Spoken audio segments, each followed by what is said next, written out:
Chapter 5 Secular Symbols of the Self, Merlin, Foreshadow of the Grail. What are the roots that clutch? What branches grow out of this stony rubbish? Son of man, you cannot say or guess, for you know only a heap of broken images where the sun beats and the dead tree gives no shelter, the cricket no relief, and the dry stone no sound of water. Only there is shadow under this red rock. Come in under the shadow of this red rock, and I will show you something different from either your shadow at morning striding behind you or your shadow at evening rising to meet you. I will show you fear in a handful of dust. T.S. Eliot, The Wasteland. Chapter 4 brought in Eliot's The Wasteland to emphasize the ebb and flow of Yahweh's relationship with his people. Like the annual inundation of a river, though not so timely in terms of what Eliade would call profane time, the God of the Old Testament would eventually send a new symbol of the self around which the declining Israelitish society could once again organize in service to him. This redeeming of the wasteland was, of course, heralded first by the emergence of a foreshadow figure. But Eliot did not pull his central metaphor from this Old Testament paradigm. Instead, the wasteland is both the setting and the central conflict of the vast tradition of Arthurian romances or legends of the Grail, which sprung out of what has been deemed the Dark Ages of Western Europe. Chapter 4 focused on foreshadow figures who did not pave the way for a human embodiment of the self, but for an object symbol of the self. The foreshadow's central role is to prepare humanity for the arrival of the self in whatever form it manifests, and as we will see, symbols of the self are not always religious in nature. Chapter 5, therefore, centers on Merlin the magician as a prime example of the foreshadow archetype. To use the word secular in association with the medieval period is somewhat ironic, for there is arguably no more fanatically religiocentric era in history. With the collapse of the Western Roman Empire, both sudden and gradual at once, it was Christianity, and more specifically the early Catholic Church, which offered the last remaining semblance of stability. In their yearning for order in a chaotic world, the common folk flocked to the Church and were rewarded with a societal structure that was so hierarchical, so rigid, and so permanent that it bordered on slavery. The feudal system was the original pyramid scheme.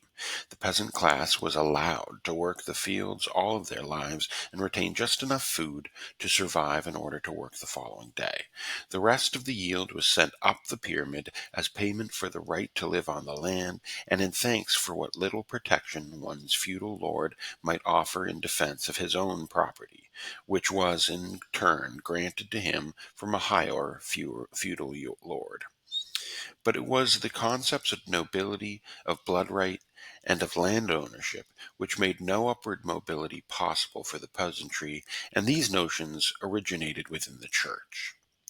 And though it is true that a sort of tug-of-war developed later in the medieval period between Church and State, the growing institution of Christendom must nevertheless be understood as a culture which centered on Christianity not merely as a belief system, but as a societal and political structure ordained by God through his holy church.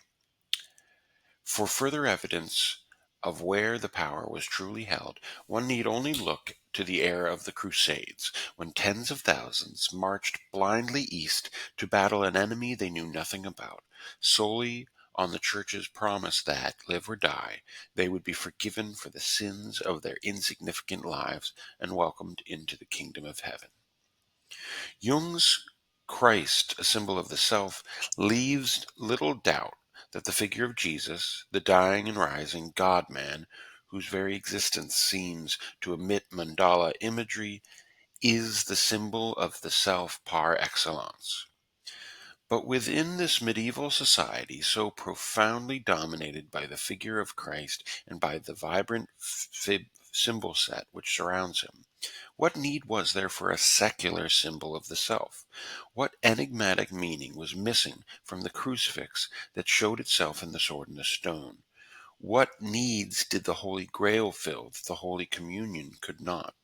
Why were tales of King Arthur and the Knights of the Round Table in Camelot recited and sung at campfires rather than gospel readings about Christ and his apostles in heaven? One possible explanation is that though the Church gave hope to many for a glorious afterlife, it proved unable to make life any easier in the here and now. Despite the endless grandeur and power of the Mother Church, the violent invasions of Goths, Visigoths, and Ostrogoths, of the Huns, the Franks, the Angles, and the Saxons, and of the Vikings from the far north continued all the same. Regardless of how fervently the common folk prayed, the Church had no answer, nor even a theological explanation for the so-called Black Death, which decimated the population in the 14th century. But what is more damning still is that it didn't seem to matter how much of their small savings the peasant class turned over to the already fabulously wealthy clergy for sacraments, pilgrimages, or for indulgences. There was always another glorious crusade that needed their sons, and another basilica in Rome that needed a gilded dome. This helps to explain the wild popularity of the romances of the Grail during the medieval period, for the unredeemed wasteland which served as the Act One setting for nearly every Arthurian tale was simply a mirror of the feudal wasteland which held Western Europe in economic and cultural stagnation. In Chrétien de Troyes' Parzival, as in Wolfram von Eschenbach's Parzival, the wasteland experience pervades into every level of society. Parzival's initial failure to show compassion in the Grail castle not only leaves the Fisher King suffering with his Promethean ailment, but also casts the entire kingdom into drought and begins a period of existential crisis for the hero as he wanders aimlessly in search of another vision of the Grail. Secular symbols of the self. The darkness flashed and sparkled, a crystal cave of vision, crowded and whirling with bright images, a white stag, collared with gold, a shooting star, dragon-shaped and trailing fire, a king, restless and desirous, with a dragon of red gold shimmering on the wall behind him, a woman white-robed and queenly, and behind her in the shadows, a sword standing in an altar like a cross, a circle of vast-linked stones standing on a windy plain, with a king's grave at its center, a child handed to my arms on a winter night, a Grail shrouded in mouldering cloth, hidden in a dark vault, a young king crowned.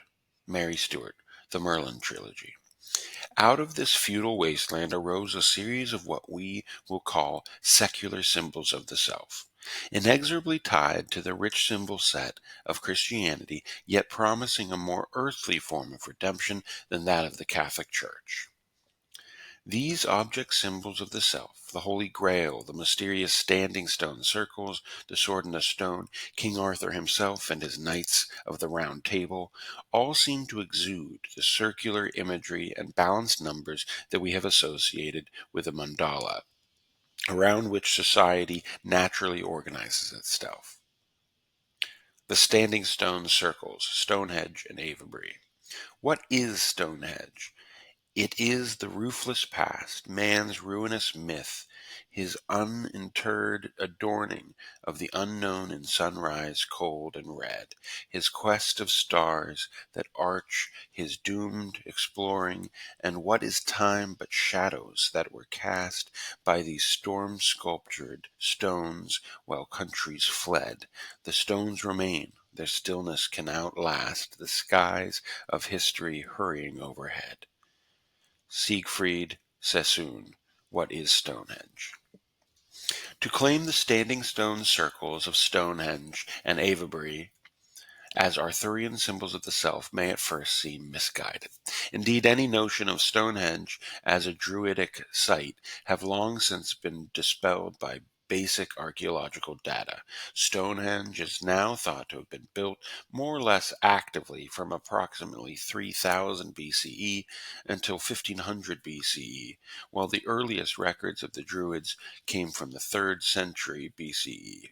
In truth, this theory arose not so much from a misdating of the stone circles, but from a lack of knowledge of the Druid priests and of the larger Celtic culture from which they came.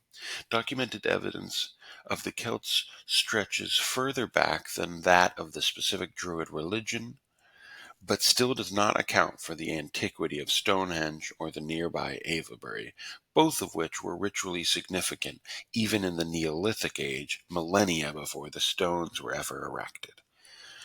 But Stonehenge and Avebury need not have been created by the Celts or by the Druids in order for them to, nevertheless, be ritually significant. Indeed, it is hard to imagine a prominent culture over the long centuries which would not incorporate these stone circles, magnificent and enigmatic, as a pilgrimage spot, as a ritual center, or even simply as a meeting place. And more important still, we must remember that this is not an archaeological study, it is a mythological and depth psychological one. As such, while historicity is important, it is not the only form of truth that we are here interested in. Why were these standing stone circles connected to the Druids in the first place? And why has the myth held so strongly despite the counter evidence? So to this day, neo-pagans flock to the stone circles at full moons, solstices, equinoxes, eclipses, and other astronomical events. In this, as in so many other mysteries, it seems that Merlin the magician is the missing link. As early as Geoffrey of Monmouth's monumental, though much disputed work, History of the Kings of Britain, circa 1138, Merlin is credited as the creator of Stonehenge. By means of magic, engineering, or both, he is said to have orchestrated the movement of the stones to where they now stand in southern England for the purpose of a monument to King Ambrosius and King Uther. Returning for a moment to a more historical approach, it is interesting to note that Merlin is most often shown to have dissembled and transported an already ancient stone circle from Ireland, Wales, or North Africa, perhaps indicating a more nuanced understanding of these stones' true antiquity than the medieval culture is often credited with. But accurate or not, Merlin, called the last of the Druids, quote, will be torn away from Stonehenge only when good reasons are offered, end quote. The Round Table. The first direct reference to the famous Round Table of King Arthur comes to us from Wace, who in 1160 CE worked to translate Geoffrey's Latin text into French and later built upon the legend of the Roman the Brute.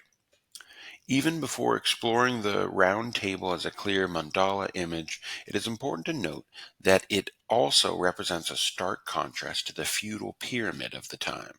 A round table has no sides, and therefore no place of primacy for King Arthur himself.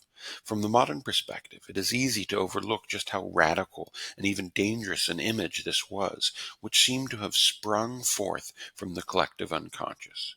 Or did Wace and his contemporaries understand more consciously the revolutionary statement they were making in casting their ideal king as, quote, first among equals, end quote?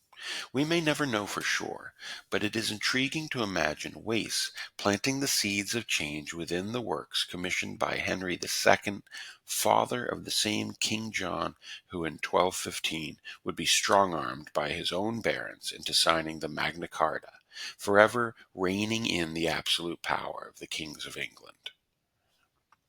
The particular number of knights who meet as equals at the Round Table ranges greatly depending on the telling. Still, it should be no great surprise that the numbers are consistently balanced, symmetrical, and very usual to the construction of a mandala. When the table is instilled in a great hall at Camelot, Merlin arranges for the statues representing 12 kings to overcome by Arthur to be installed, each one holding a candle to light the hall. And by the time that the first 50 knights, there were to be 3 times this number in the end, Merlin has seen to it that their names are already inscribed in letters of gold on the back of each chair. The, quote, fairest fellowship in the world, end quote, is thus established with the help of Merlin's magic. By the time of the 13th century, it is Merlin who not only orchestrates this round table, but even picks the first 50 knights himself. As with Stonehenge, it is unclear whether he uses science or magic to create the transport of this table, but the result is the same. Through Merlin's efforts, society is reorganized in mandalic symmetry around a new symbol of the self. In How the World Was Made, the story of creation according to sacred geometry, John Mitchell compares historic and mythic sites spanning thousands of years and highlights consistent patterns that he says hold particular significance. Though he doesn't himself use the word mandala, Mitchell's findings seem to correlate with the depth psychological significance of the mandala that we explored in Chapter 2 and 3, and more importantly, indicate that our current understanding of mandala imagery is entirely too small. Quote, "This shape fulfills all that is required of a cosmology, being in accord with our physical knowledge of the universe, but describing it as an organic whole, as a macrocosm or large-scale counterpart of its microcosm, the human mind. It is that constant, ever-recurring picture of the world which has many names and symbols, the perennial philosophy, the cosmic canon, divine law, the heavenly city, the garden of paradise, the philosopher's stone, the holy grail. Behind all these images is a central core of knowledge which is true at all times. It signifies the individual in whom it is established, and its periods of societal influence are times of justice and the rebirth of culture. Each symbolic macrocosm or larger scale counterpart of the microcosm is an example of what Evans Lansing Smith calls a hologlyph, or an image which seems to contain the whole of existence within it. The round table, quick quote, which rotates like the earth, end quote, would in this sense be a hologlyph. Stonehenge, with its long-time designation as the quote, arc of the world, would likewise be seen in this light. But as we will see, King Arthur himself seems to have some subtle hologlyphic qualities, as Vivian says mockingly to Merlin, "You made him king because you loved the world and saw in him from infancy a mirror for the millions. The world will see itself in him, and then the world will say its prayers and wash its face and build for some new king a new foundation. Long live the king." The Grail, the Gràl, and the Holy Grail. Quote, "Once the Round Table has been established, Merlin's role in the story begins to diminish. He is seen to be aware of the future appearance of the Grail, destined to be the new fellowship's greatest adventure, and to prepare the way for this in various ways." John Matthews, Merlin, Shaman, Prophet, Magician. The Round Table is a wonderful depiction of a mandala with variously 12, 24, 50, or 150 knights arrayed around it. But what is the organizing principle, the axis mundi, the symbol of the self that lies conceptually at its center? In a typical feudal court, these knights would be meticulously seated in proximity to their king based upon their current social status. And, like Fraser's, quote, "King of the Wood," the knights would quietly wait for their window when the reigning king shows a moment's weakness and is inevitably, quote, "slain by a stronger or a craftier man." But Merlin teaches Arthur and his knights to see past this might makes right dark age view of society to the chivalric age of Camelot. In Figure 6, a 15th century French manuscript shows the Arthurian mandala finally in its entirety. 16 knights witness a vision of the Holy Grail descending much like Jacob's ladder or the Holy Dove along the ego-self axis. Fittingly, King Arthur is not even the central figure, but is 2 positions clockwise from the honored seat, which has waited empty for Galahad, this tale's worthy Grail Knight. Though more subtle allusions predate it, Chrétien's Parzival, written in 1180s but never completed, is the first direct reference to the Graal. It is a statement to the enduring mystery of this early symbol that it is hard to say what Chrétien's Graal really is. A vessel of some sort, perhaps, but nothing beyond this is clear. The mystery was only deepened when soon after the German poet Wolfgang von Eschenbach retold and completed the tale in his own Parzival. Now the Graal is not a vessel at all, but a Graal, or a stone. For Eschenbach, the power of the Graal lies in the mystery itself, like the miracle of transubstantiation at the Eucharist, in the act of contemplating its mystical nature. The Graal is a stone whose essence is most pure. If you have never heard of it, I shall name it for you here. It is called the lapis exilis. By virtue of this stone, the phoenix is burned to ashes, in which he is reborn. End quote. Labeling it as the lapis exilis, a pseudo-Latin phrase most likely used to mean fallen stone or rejected stone, Eschenbach thus connects the Grail mythos to a vast array of associations. The Graal as the omphalos stone, which Zeus places at the center of the world, the Graal as the much fabled philosopher's stone from the alchemical tradition, the Graal as a prophecy of Christ's death and resurrection. Quote, the stone which the builders rejected has now itself become the cornerstone. End quote.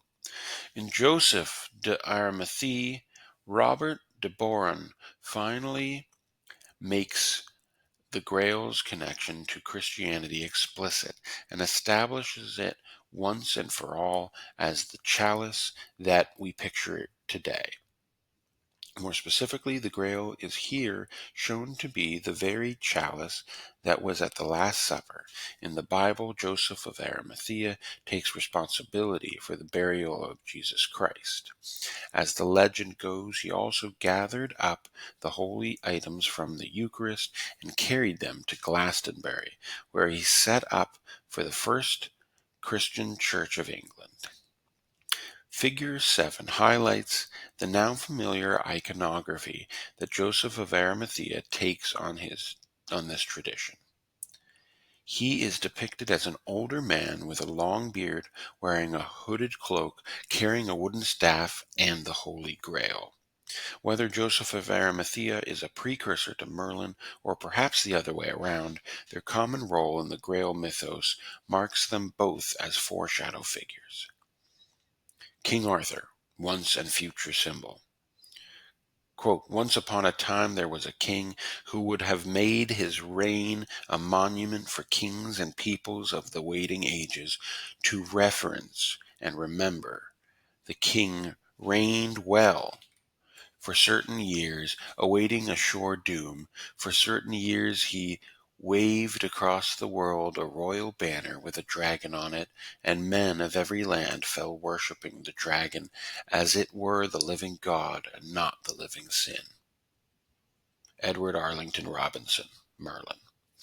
In the scene above, from Robinson's 1917 poem, Merlin demonstrates his typical big-picture view of time by placing the important events of his own life within a de facto fairy tale. Robinson's poem is tragic and almost apocalyptic in the sense that it depicts the inevitable fall of Camelot and of the Arthurian age as a whole. Merlin's active role in the rise of Arthur was already shown in the last chapter to closely parallel Samuel's secret anointing of Saul.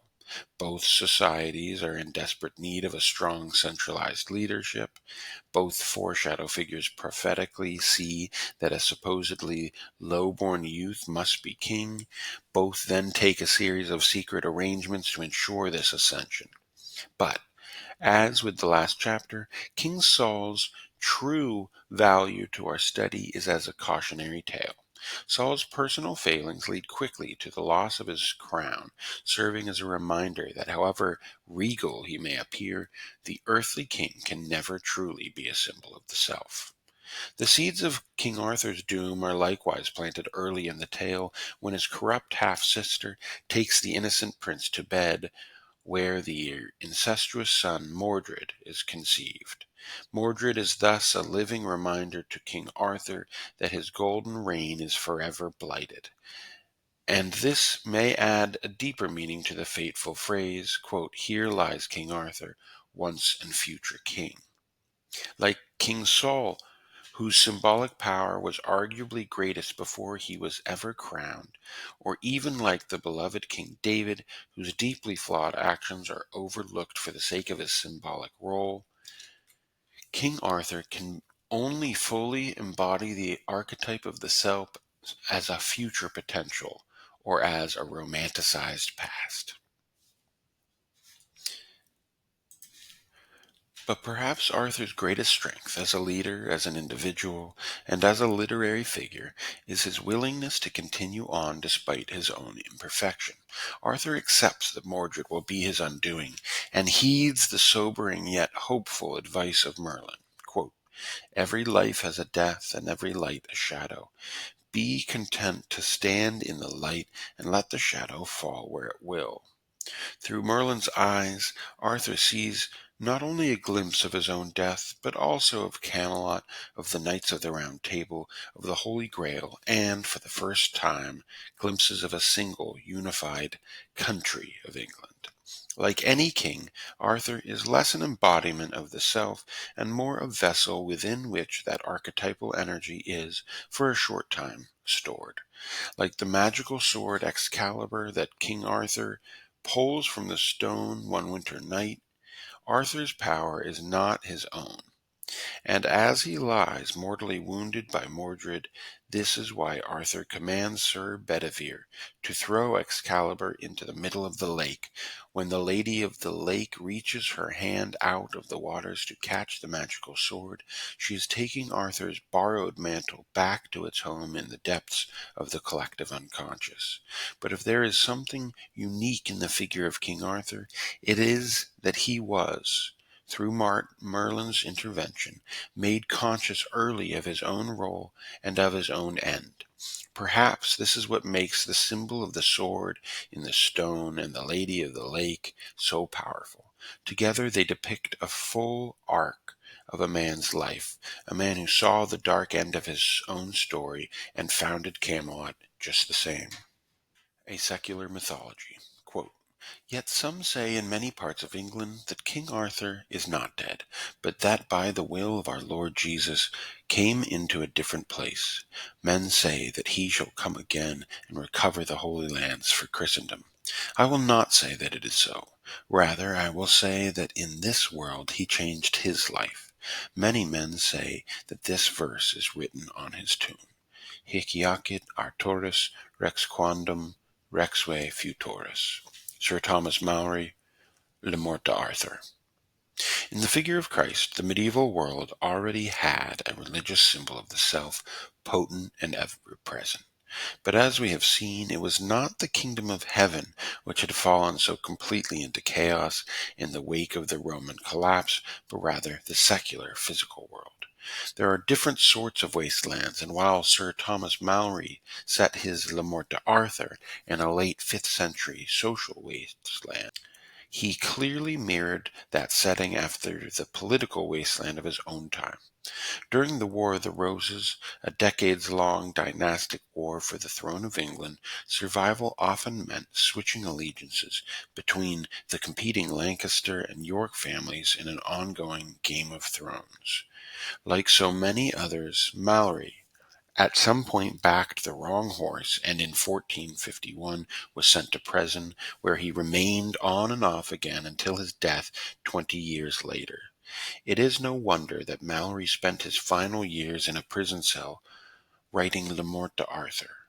Suffering personally from the cynical and morally bankrupt War of the Roses that defined his own time, Malory romanticized about the golden age of King Arthur and the Knights of the Round Table at Camelot. As the chivalric knights quested for the Holy Grail that would redeem the Arthurian wasteland, Malory perhaps hoped that the wasteland of his own day might also find redemption. This seems to be what the Grail, the Sword in the Stone, the Round Table, the Standing Stone Circles, and King Arthur himself represent. Together they offered a secular symbol of the self for a stagnant society to strive for, so that, in this world, the common man trapped for generations within a feudal system might gain the power to, like King Arthur, change his life. End quote. Merlin, Foreshadow of the Grail. Merlin, stricken deep with pity that was old, being born of old foreshadowings, made answer to the king. Your most violent years are on their way to days and to a sounding of loud horns, hours that are to strike for war. Let not the time between this hour and then be lost in fears, or told in obscurations and vain faith, in what has been your long security. For should your force be slower than your hate, and your regret be sharper than your sight, and your remorse fall heavier than your sword, then say farewell to Camelot and the crown. Robinson, Merlin, a poem. Beyond their similar mandalic or even hologlyphic qualities, what do these secular symbols of the self have in common? In a prime example of the foreshadow archetype in action, it is Merlin who secretly prepares each object symbol of the self, as if setting up a chain reaction through which the golden age of Arthurian legend will unfold. Merlin miraculously erects Stonehenge and creates the Round Table. He manipulates those around him in order to engineer the conception and birth of Arthur, and later guides the youth toward his moment of destiny with the sword and the stone. Merlin instills with Arthur the vision of Camelot and a unified England. But for all of his extraordinary intellectual and magical ability, there is one symbol of the self that is beyond even Merlin's power to manage. The Holy Grail is so pristine an archetypal image, so transformative a symbol of the self, that, as Merlin well knows, it cannot possibly be compelled into existence. Instead, just as Elijah must reform, quote, the damaged altar of the Lord, end quote, into a mandalic symmetry, and humbly pray for a demonstration of Yahweh's powers, Merlin's every act is devoted to the singular mission of fashioning the England of the Dark Ages into a society worthy of the Grail. And in a sense, the stone circles, the round table at Camelot, and even King Arthur himself are for Merlin simply a means to this one end, the appearance of the Holy Grail, the quest for which will grant feudal Europe a higher principle to strive for, pulling the collective gaze away from the shadow of fallen Rome and forward to a new worldview. Merlin the Prophet. Buried alive, I told you I should be, by love made little and by woman shorn, like Samson of my glory, and the time is now at hand. I follow in the morning where I am led. I see behind me now the last of crossways, and I see before me a straight and final highway to the end of all my divination. You are king. Edward Arlington Robinson, Merlin. In his role as foreshadow to the Grail, Merlin has much in common with John the Baptist, the forerunner of Christ. Just as the forerunner is destined to, quote, level in the wilderness a highway for the Lord, end quote, Merlin sees himself as a, quote, straight and final highway for the rise of King Arthur, and more importantly, for the arrival of the Grail. The two figures also have in common a deep humility. Despite their great personal power, just as Merlin leaves Excalibur and the Grail aside for the one to come who would be greater than I, John the Baptist announced to his own followers that, quote, there is coming after me one more powerful than I. In Merlin, Norma Lauren Goodrich speaks of an even more direct connection between Merlin and the Baptist, and one which taps into the lineage of Old Testament prophets, all of whom were labeled as foreshadow figures in the last chapter. John the Baptist was set apart as a Nazarite for life obligation. He was forbidden to drink wine, to cut the hair of his head, and to approach a dead body. There were only three such Nazarites for life: Samson, Samuel, and John the Baptist. They dressed like the old prophets in garments of camel's hair attached to the body of a leather girdle. They ate only food of the desert. Merlin seems to have been a fourth Nazarite, which would perhaps explain his hirsute appearance that struck everyone so memorably. End quote. Goodrich's claim above that Merlin was a Nazarite seems to be based less on written evidence and more on an archetypal understanding of the figure. But Robinson's own intuitive understanding of Merlin supports this connection to the Nazarite vow and to the often abrupt end of the foreshadow. Quote, "Buried alive I told you I should be, by love made little and by woman shorn, like Samson of my glory." The myriad connections between Merlin, John the Baptist, and the prophets of the Old Testament is perhaps best summed up by Goodrich, who says that Merlin belongs, quote, "among the 21 prophets of Judah and the 8 prophets of Israel."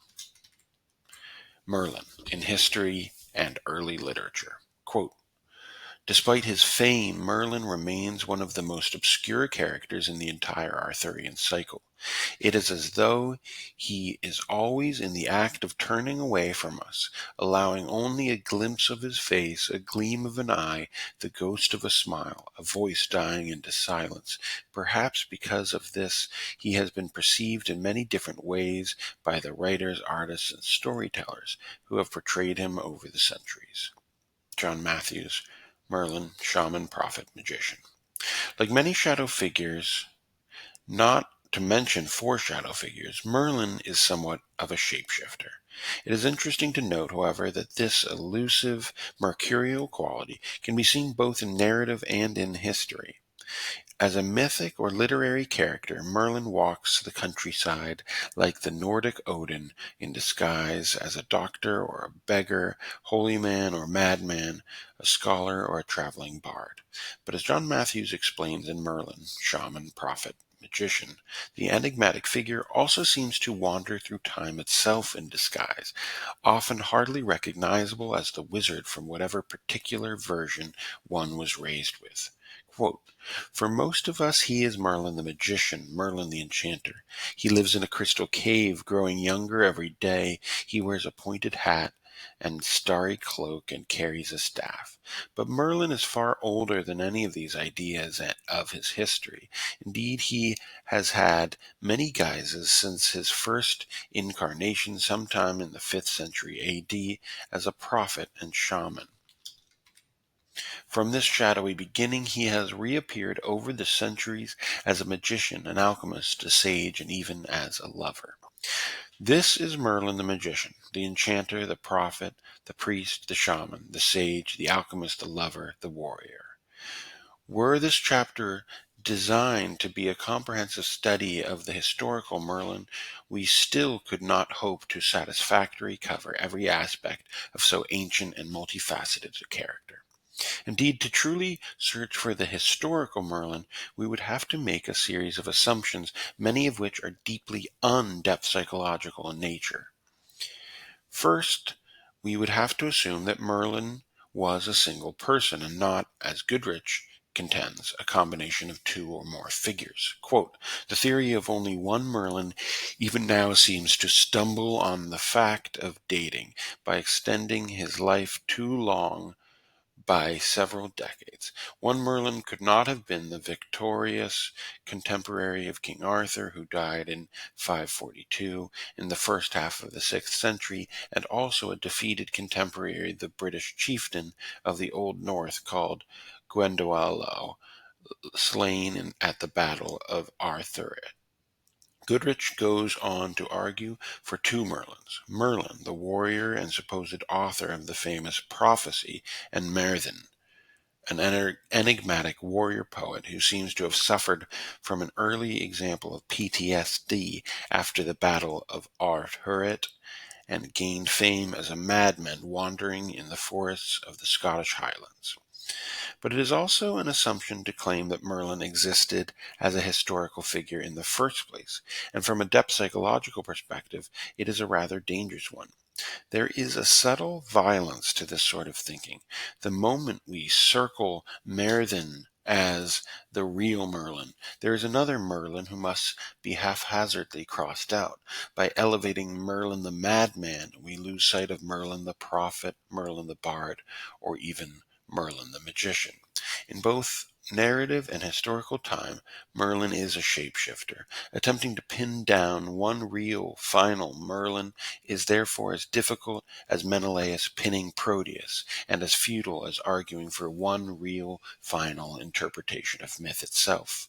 As Campbell says in Hero with a Thousand Faces, mythology has been interpreted by the modern intellect as a primitive, fumbling effort to explain the world of nature, Fraser, as a production of poetical fantasy from prehistoric times misunderstood by succeeding ages, Mueller, as the repository of allegorical instruction to shape the individual to his group, Durkheim, as a group dream symptomatic of archetypal urges within the depths of the human psyche, Jung, as the traditional vehicle of man's profoundest metaphysical insights, Kumaraswamy, and as God's revelation to his children, the Church. Mythology is all of these. End quote. Just as mythology is all of these, so too is Merlin all of these. Rather than callously stripping the disguises off of the old magician one by one, let us leave the archetype with his bag of tricks intact. Far from tearing Merlin down in search of some kernel of truth, this section will therefore wrap up with a brief explanation of how his legend was built up through the centuries, touching on just a few of the key eras and sources which contributed to the archetypal figure as he now exists. Though early Latin chroniclers like Gildas and the Venerable Bede dutifully recorded relevant names and dates, it was the Welsh oral tradition that kept the campfire songs of Merlin alive through the darkest of the Dark Ages in Western Europe.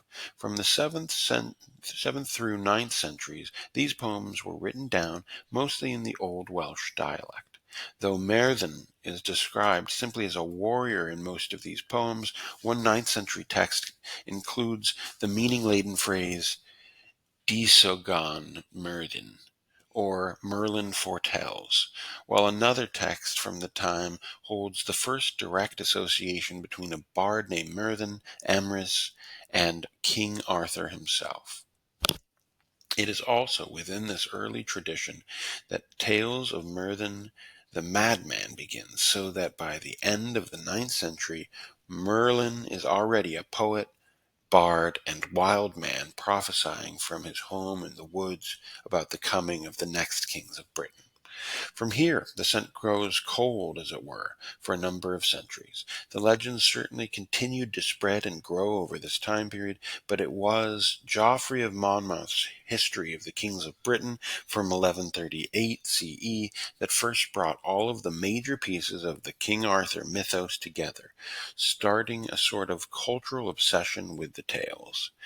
Central among these pieces was a truly recognizable Merlin, whose fantastical birth, demonstrations of power, role in the birth of Arthur, and shadowy end will all be covered in the next section.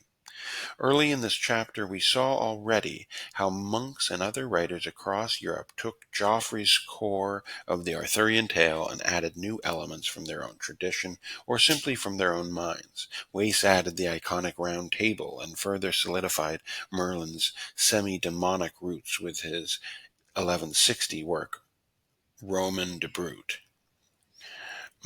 Robert de Boron inexorably tied Arthurian and Christian mythology together with Joseph de Arimathea, and in the fragments that remain of his turn of the 13th century poem Merlin added a Faustian debate between Satan and God, leading up to the figure's fantastical birth.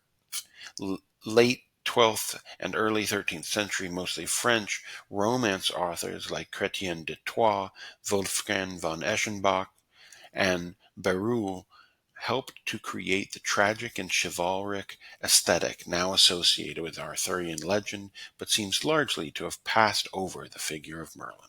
Likewise, the anonymous 14th century masterpiece Sir Gawain and the Green Knight mentions Merlin only in passing. Quote, the mighty Morgan Le Fay, who lives on my manor, whose mastery of magic is manipulated with craft, learned to a large degree from the lore of great Merlin, for indeed she had a long and lasting love with that crafty wizard, who is known to your country's knights as one of fame. Therefore Morgan the goddess, rightly is her name, nobody's so wild against her that she can't make him tame. End quote. But however sparse the reference, Sir Gawain and the Green Knight demonstrates clearly that an established legend surrounds the figure of Merlin by this time.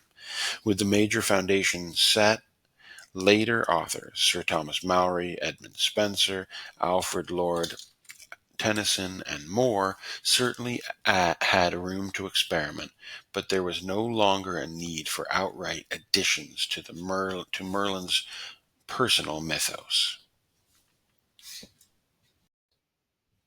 Merlin in modern literature, light and shadow, self and foreshadow.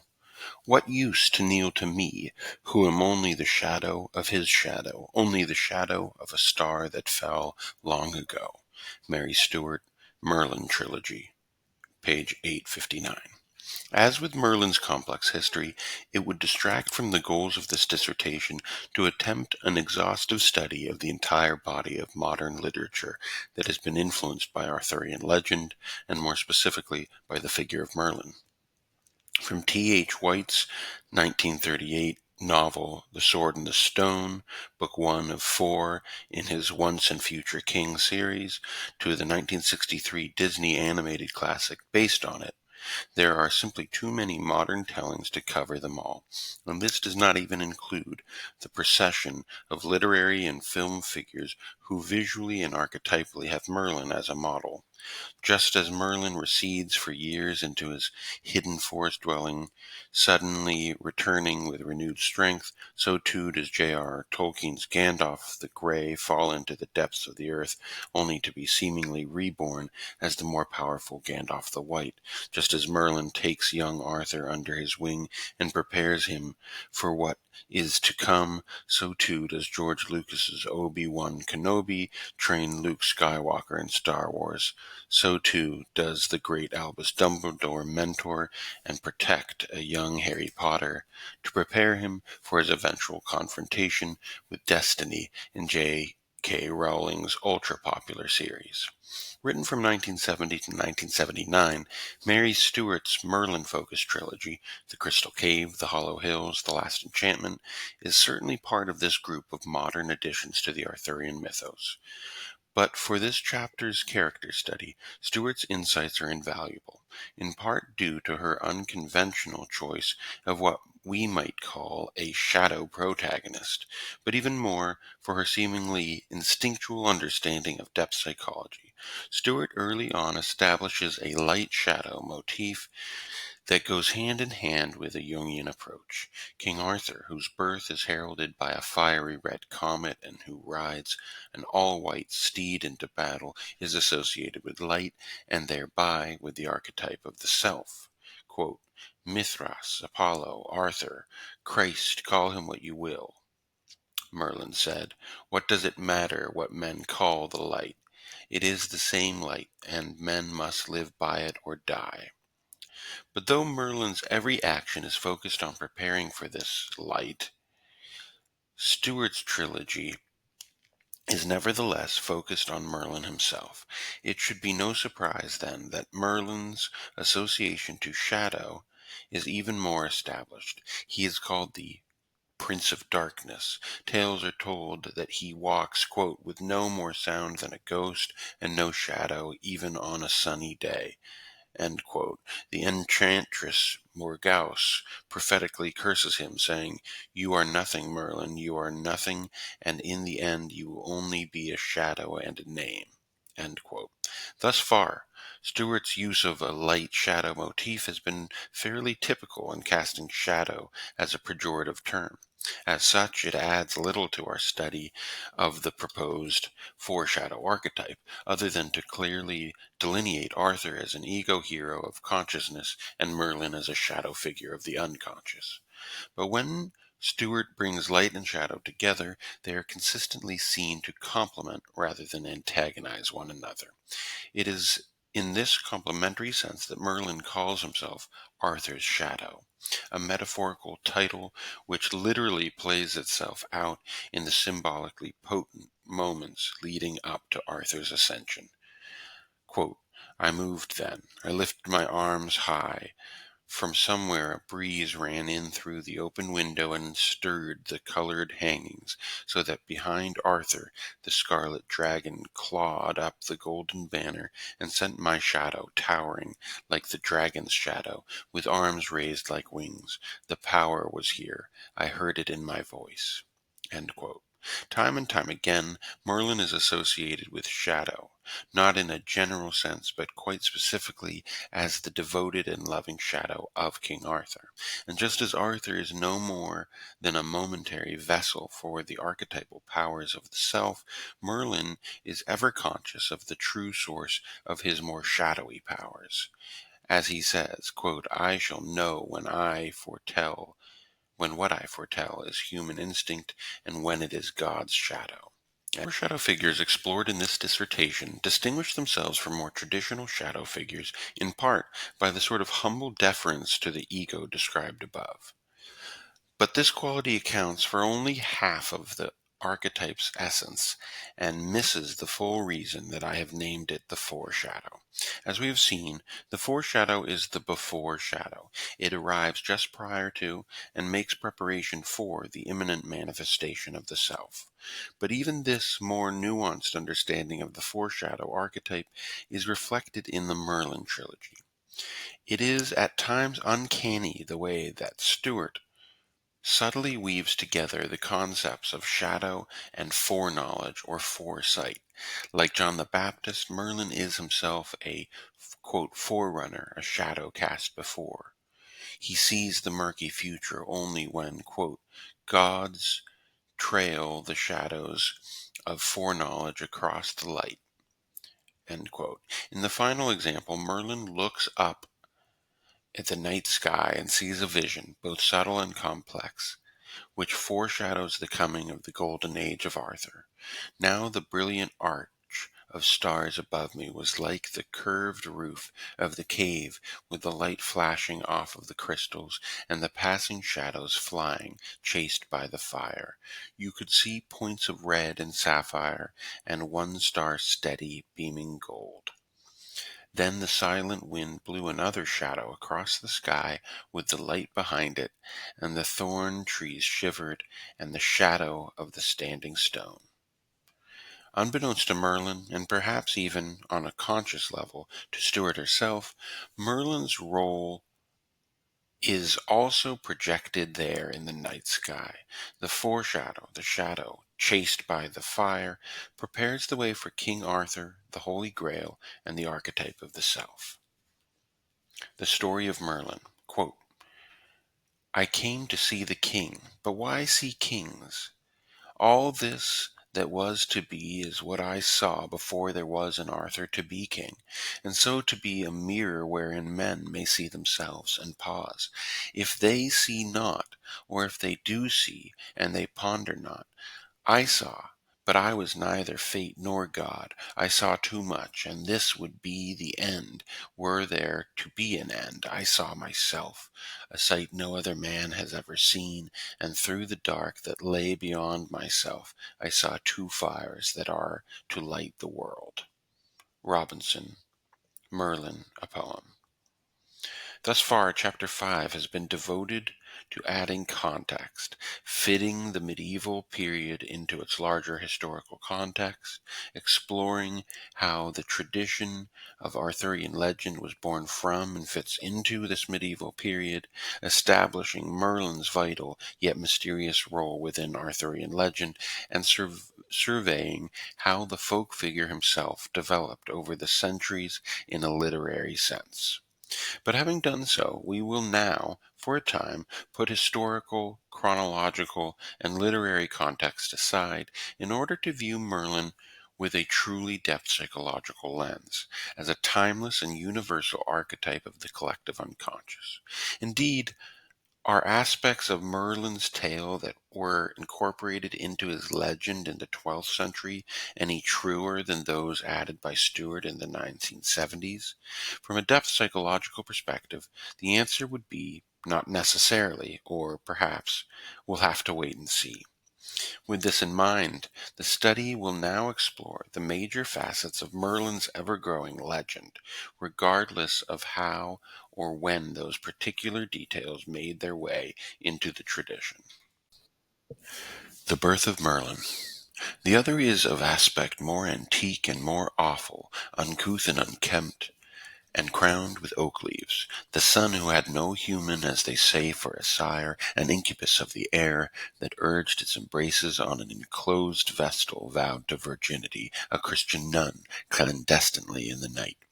It seems the actual Antichrist might issue upon the earth, being brought to birth, but baptism forestalled it, and frustrated the filthy politics of the fiends.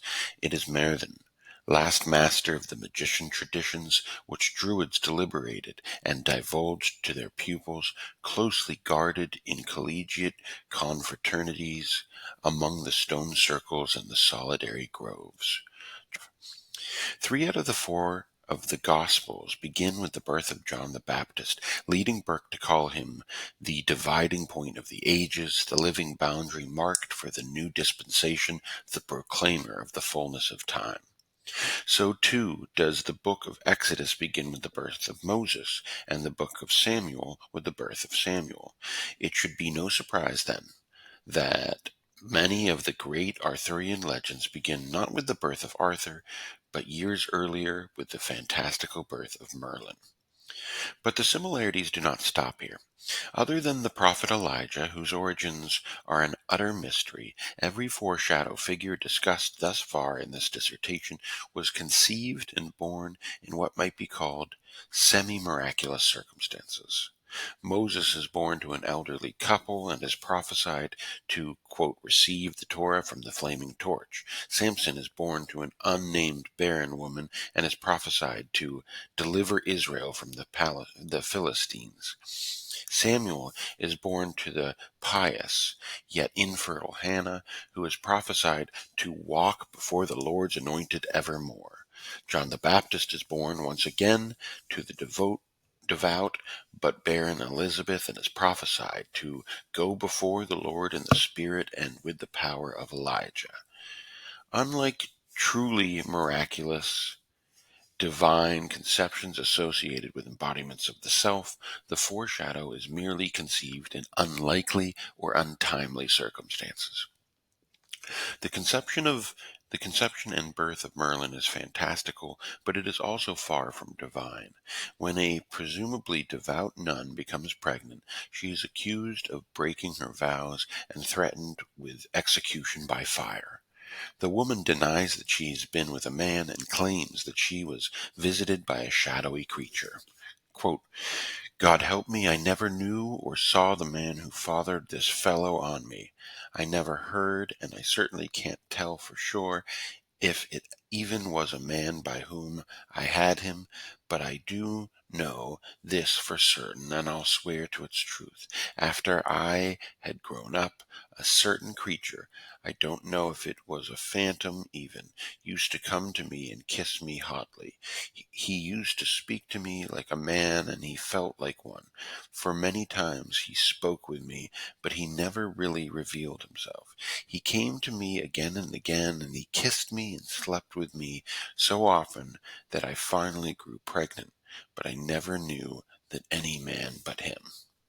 Though at first in disbelief, the nun's church inquisitors eventually decide that she must have been visited by an incubus, a type of male demon of the air known to appear in the night and sleep with innocent victims.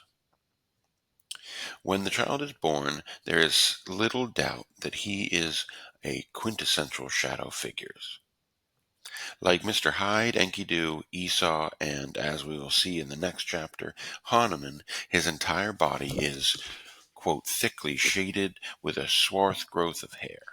The frightening child is then immediately baptized, thus satisfying the church officials for the time being.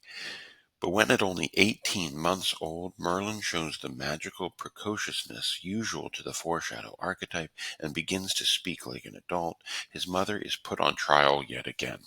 In Robert de Boron's late 12th century work, Merlin, the infant uses logic, foresight, and a little bit of trickery to act as legal defense for his mother.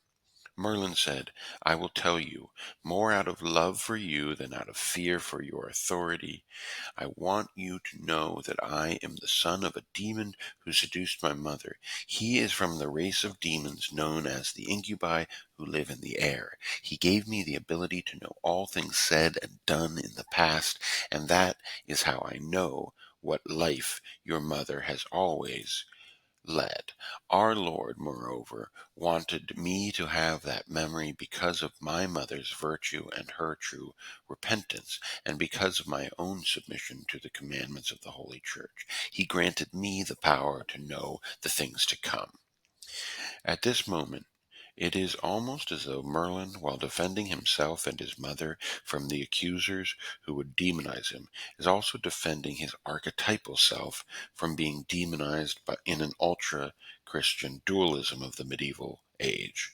But even with the full backing of the Mother Church, the powerful egocentric bias, which even today seeks to elevate the ego and demonize the shadow, like Jacob and Esau, is unable to condemn Merlin the Foreshadow.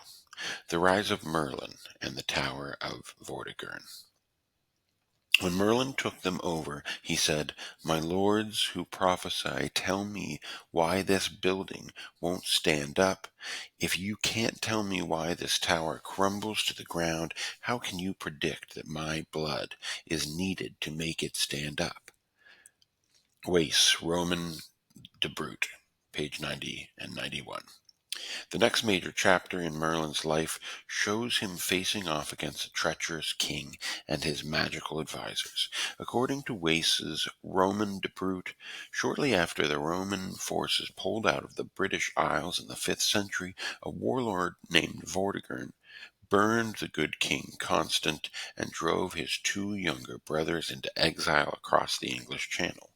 But what is worse still, the now ruling king foolhardily hired the Germanic Saxons to help protect his lands from the Pict tribes from the far north.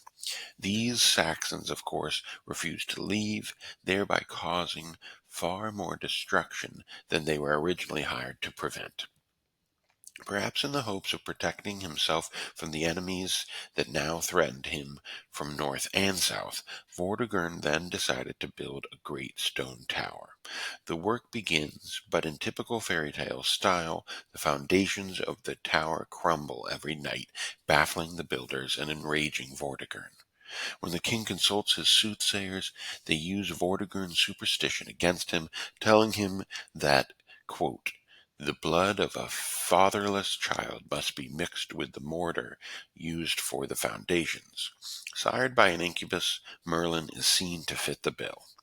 The precocious child is brought before the king, and the stage is thus set for what von Franz called the, quote, "age-old archetypal motif of the magical competition." Elijah's competition against the prophets of Baal from the last chapter is a good example of this motif.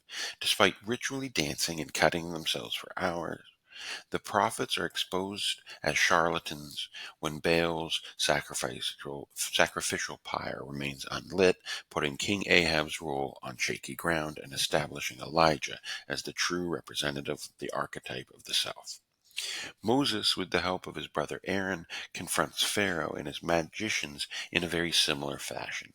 When Moses' staff is transformed into a snake, Pharaoh's quite capable magicians are not too impressed. But when they mockingly transform their own staffs into snakes, Moses' snake swallows up all of the Egyptians' ones. Both competitions pit one foreshadow figure against a tyrant and a whole host of his magicians, and in both cases the foreshadow is dominant, leading eventually to the tyrant's demise. Even more than Elijah or Moses, Merlin's very life depends on winning the competition. But the young magician simply outmaneuvers his enemies by asking them to explain why the tower is not able to stand in the first place. When none of the magicians can offer an answer, gives his own. There is a subterranean pool far below the tower's foundation that is causing it to crumble. When the pool is revealed, Merlin questions Vortigern's prophets again. Hear me, you who tried to mix my blood with your mortar. Tell me what's in this pool. They all stood mute and dumbfounded, not wanting to add a word. Turning to the king so that his men could hear, Merlin ordered, "Empty this pool by draining the water off. Down at the bottom are two sleeping dragons lying on two large stones. One of these dragons is white, while the other is as crimson as blood." When the pool is drained, the two dragons begin to battle each other, prompting Merlin to prophesy about the imminent return of the exiled princes Ambrosius and Uther, of the subsequent fall of Vortigern, and even of the later rise of King Arthur. The rise of King Arthur. "I tell you, a king will come out of this night's work whose name will be a shield and buckler to men until this fair land from sea to sea is smashed down into the sea that holds it, and men leave earth to live among the stars." Mary Stuart, The Merlin Trilogy. Just as Merlin prophesied, Vortigern is soon deposed by Ambrosius Aurelianus, who works with his brother Uther to drive back the flood of Saxon forces that had threatened Great Britain. When Ambrosius later dies, either by poison or by natural causes, Merlin transports and erects Stonehenge as a monument to him. To prevent the land from returning into chaos, Ambrosius's brother travels immediately to London to be crowned as King Uther Pendragon. This title of Pendragon, a British word meaning chief war leader, paints Uther as a typical feudal warlord. Unlike his son Arthur, who will unite England around himself as a unifying symbol, Uther brings order by means of military might only. Adding to this contrast is his coronation ceremony, which is set up as if in purposeful opposition to Arthur's Round Table. The festival was celebrated with grandeur, and when the mass had been sung, the king sat down for dinner at the head of a table on a dais. The barons sat around him, each according to his rank. It is at this ceremony that Uther falls desperately in love, or in lust, with Igraine, the beautiful wife of Gorlos, Duke of Cornwall. Deeply offended by the new king's aggressive advances on his wife, Gorlos leaves London without consent, thus sowing the seeds of war. He locks Igraine up in Tintagel, his impenetrable tower, built into the cliff face of the southwestern coast, and heads off to face the Pendragon on the battlefield. Remembering Merlin's service to his brother Ambrosius, Uther promises he will give absolutely anything for one night with Igraine. In Geoffrey of Monmouth's account, it is once again ambiguous whether Merlin's solution is scientific, magical, or both. Quote, "If you are to have your wish," said Merlin, "you must make use of methods which are quite new and until now unheard of in your day. By my drugs I know how to give you the precise appearance of Gorlos, so that you will resemble him in every respect." So it is that on the very night that the real Gorlos dies in battle, Against the king's forces, another Gorlos walks directly into Tintagel and into the open arms of Igraine. Why would Merlin, foreshadow of the Grail, use his extraordinary powers to help a warlord satisfy his base desires upon an innocent woman? In Merlin's trilogy, Stuart gives voice to Merlin's true motivations with a disregard for Uther that could rightly be described as treasonous. If Uther gets into the place tonight and lies with her, then before God it will not matter as much as the worth of a drop of the sea foam there if he is murdered in the bed. I tell you, a king will come out of this night's work whose name will be a shield and buckler to men until this fair land from sea to sea is smashed down into the sea that holds it, and men leave earth to live among the stars. Do you think Uther is a king? He is but a regent for him who went before him and him who comes after, and past and future king. And tonight he is even less than that. He is a tool, and she a vessel, and I am a spirit, a word, a thing of air and darkness. Had Uther waited just one more night, Gorlois might have died in battle just the same, and Arthur might have been conceived in wedlock as the undisputed heir of Uther's honored crown.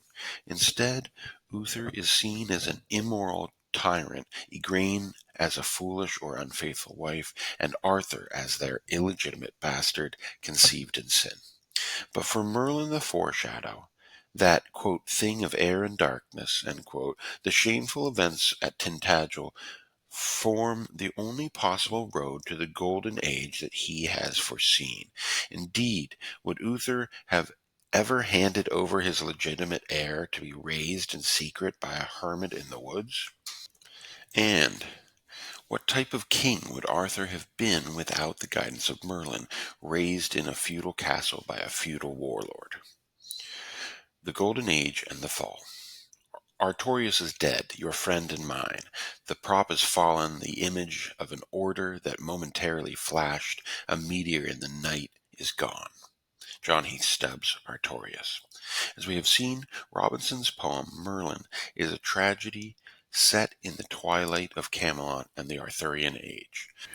Written as it was in the midst of the First World War, it is no wonder that Robinson's work explores the dangers of an overly romanticized past, highlighting the folly of Camelot and the personal failings of King Arthur himself.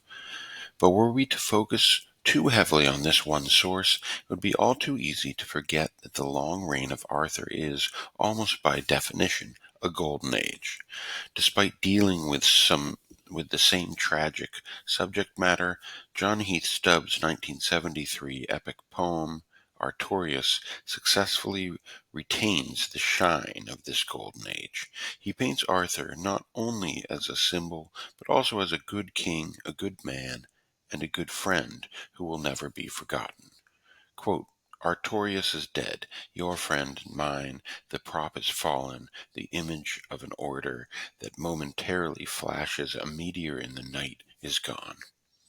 We have already touched on all of the core elements of the golden age of King Arthur. It is an idyllic and almost timeless age in which society is arrayed symbolically in a multi-layered mandala. The common folk live in peace with the promise of the king's justice rippling out from Camelot, and there at the center of that great castle sits Arthur himself, merely, quote, first among equals, and, quote, with the other knights of the Round Table. Indeed, the true symbol of the self which holds the Arthurian age together is not King Arthur, but the promise of the Holy Grail. As Edinger says, the symbol of the self is simultaneously the center and the circumference of the circle of totality. This is the great paradox of the self. It is in service to the Grail that the knights come together at the Round Table, yet it is in the quest for the Grail that each travels to the furthest limits of the kingdom, defending the weak and challenging the might makes right mentality of the Dark Ages everywhere they go. Merlin withdraws from the world. I am an old man now, But then I was already past my prime when Arthur was crowned king.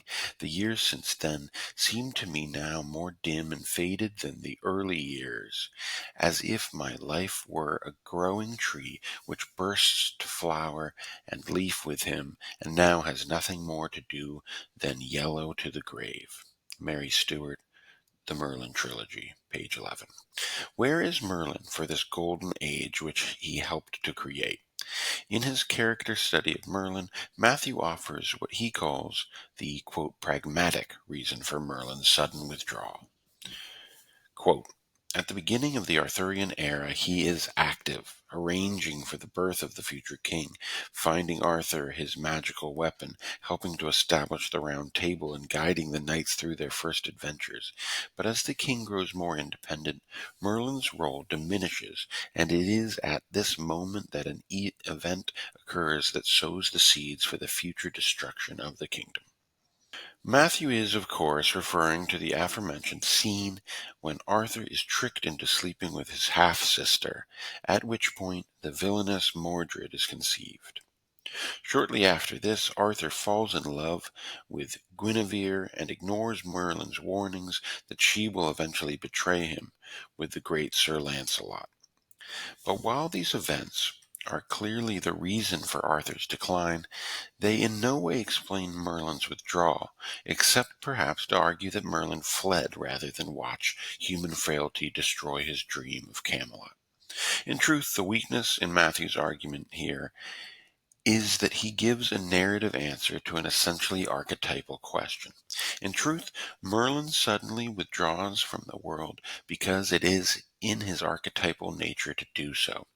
Like John's sudden death after the highs of Christ's baptism, or Moses' mountaintop grave overlooking the promised land, the foreshadow's mission is to prepare the way for the self and then to gracefully retreat into the shadow world of the unconscious.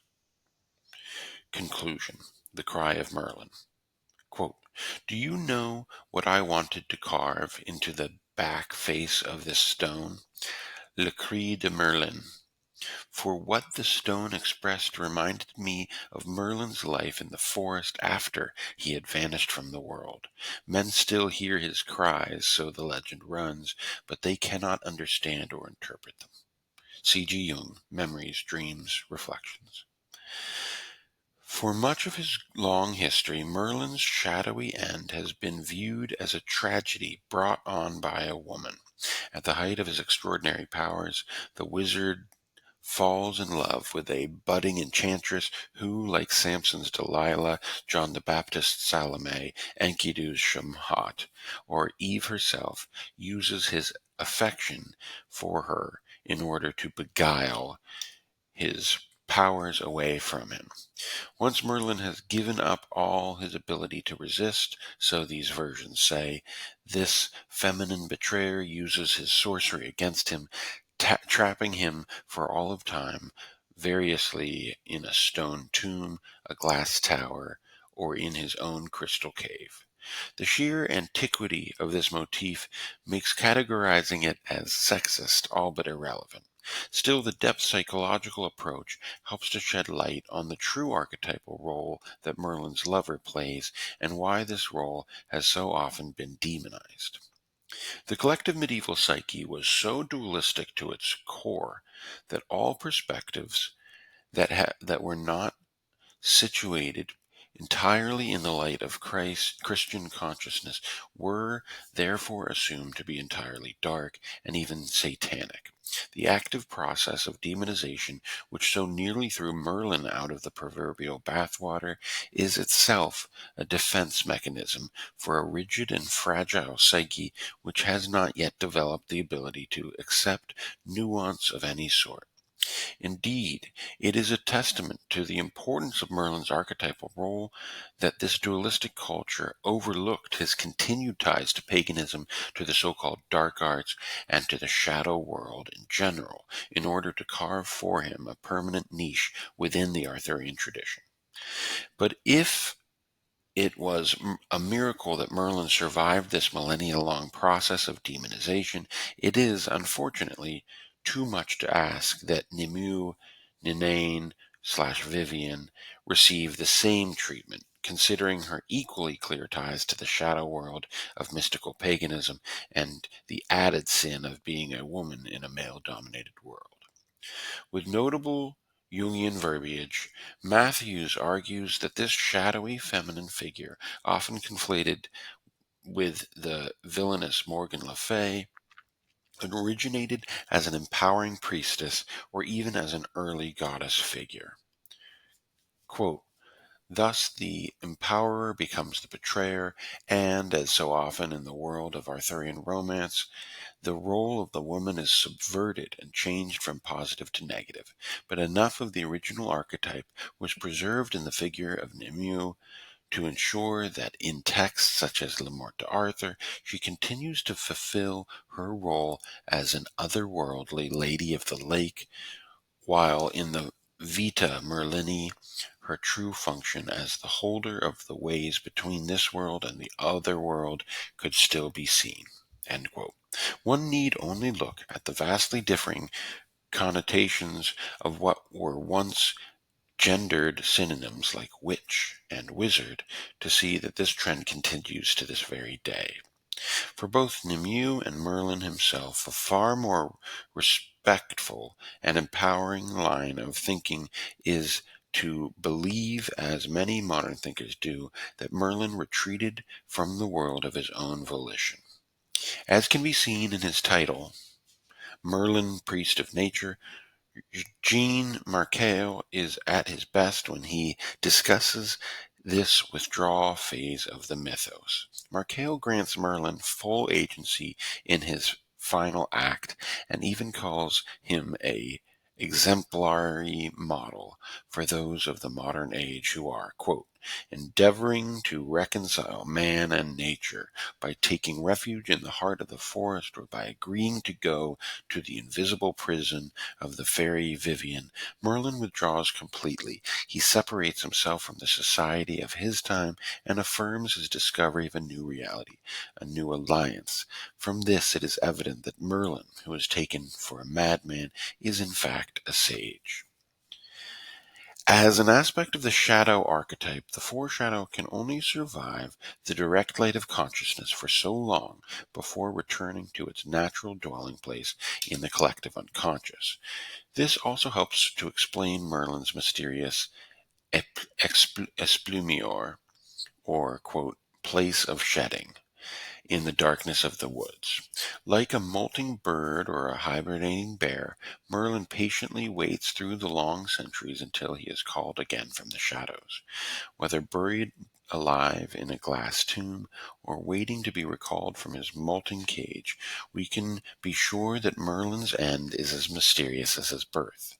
Like John the Baptist, who continues his ministry in the world beyond the grave, like Moses, who not in this world alone is the great leader and teacher of his people, like Elijah, whose vital role on earth, quote, cannot be compared to what is expected of him to do in the days of the Messiah, end quote, Merlin's mission does not end with his mysterious disappearance.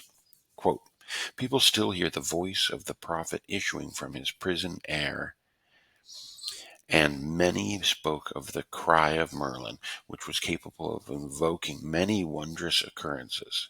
If anything, his withdrawal made him more accessible than ever.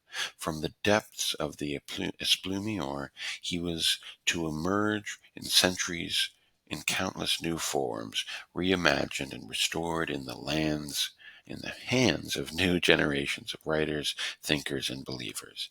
His last metamorphosis turned out to be only the first of many, and today he is alive as ever in many contemporary versions of his story.